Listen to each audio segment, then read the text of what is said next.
In the U.S., there are not many new cars that you can purchase today with the standard transmission. There are a few choices left, but they're mainly enthusiast sports cars or smaller compact cars. But you do have to really look hard to find a car with a standard transmission these days. The lack of a standard transmission in cars has had a negative impact on new riders' ability to learn to ride a motorcycle because they're inexperienced with the clutch. So let's talk about the basics of the clutch today and how to properly use the clutch and how doing so can improve our ability to ride a motorcycle. The clutch of the motorcycle is controlled by the clutch lever on the left side of the motorcycle's handlebar. If you squeeze the clutch lever all the way in, it removes power from the rear wheel. When the clutch lever is squeezed, the motorcycle can be in gear or out of gear. You can rev the throttle with no power at all going to the rear wheel of the motorcycle.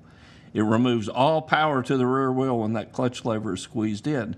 We'll talk about why that happens and how we can use it to our advantage in a minute. As you begin to release the clutch lever, power is gradually restored to the rear wheel of the motorcycle. When the clutch lever is fully released, full power is going to the rear wheel.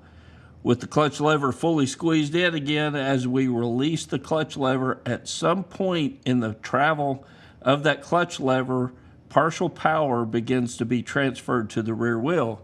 We'll call this the friction zone, and it's how a rider controls the motorcycle at slower speeds by using that friction zone and finding that friction zone and keeping that clutch lever in that position. So why does the friction zone work? Well, without going into a whole lot of detail, it's a matter of the friction of the clutch plates in the clutch of the motorcycle. When the clutch lever is fully released, those clutch plates inside the clutch are firmly together, causing a lot of friction, allowing full power to go to the rear wheel. As you squeeze in that clutch lever, those plates begin to loosen up. At some point, they're rotating freely, and there's no friction between them at all. You begin to slowly release that clutch, the plates come back together, and at some point you get partial power. Again, that friction zone that we were talking about earlier. So it's a matter of the friction plates within the clutch. You know, clutch fully squeezed in, the plates are separated, they rotate freely. Release the clutch, they begin to go together, get partial power.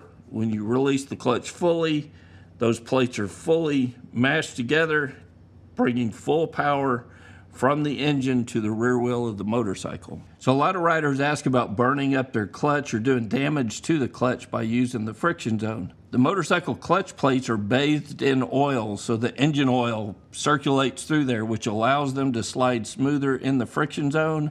It also helps the rider have better control over the clutch because it keeps them from catching and hanging on each other. It allows them to smoothly slide over each other whenever you're in the friction zone, and it keeps the plates from having excessive wear when using the friction zone, with some considerations.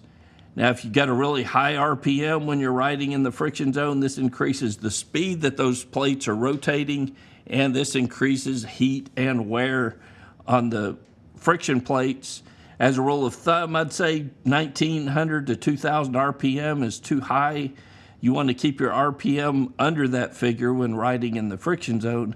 And if you ride for long periods of time in the friction zone without letting the clutch cool off, you'll build up heat and place excessive wear on the clutch plates.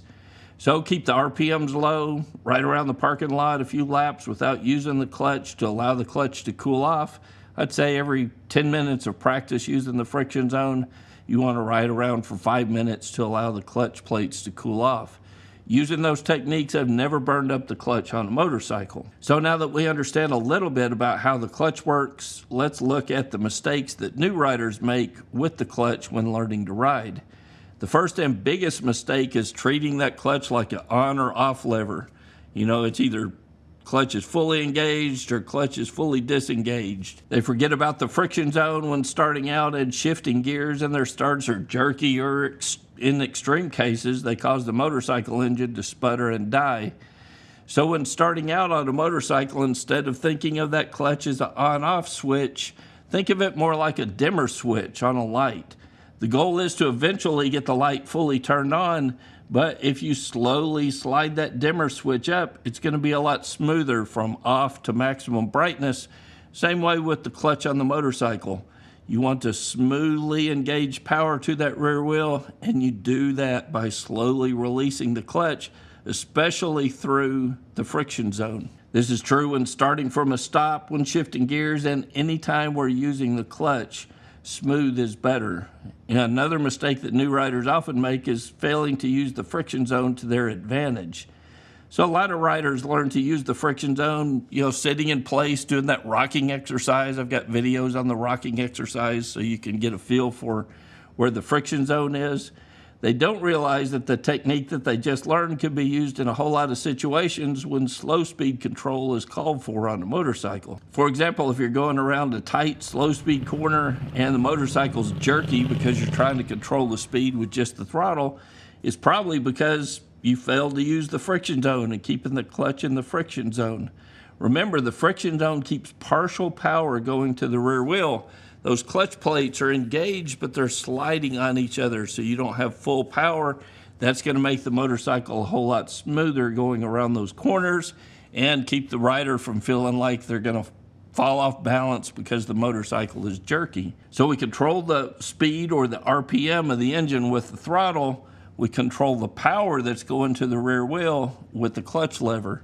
So if you need to make a slow speed turn, left or right, release the clutch smoothly into the friction zone with a light amount of throttle. Remember, keeping it below 1800 RPM or so, and you'll be much smoother through that corner. If you add to that a little bit of rear brake, so you're dragging the rear brake, like pressure on the rear brake, and you turn that head and look where you want to go, you're well on your way to learning to control your motorcycle at slow speeds.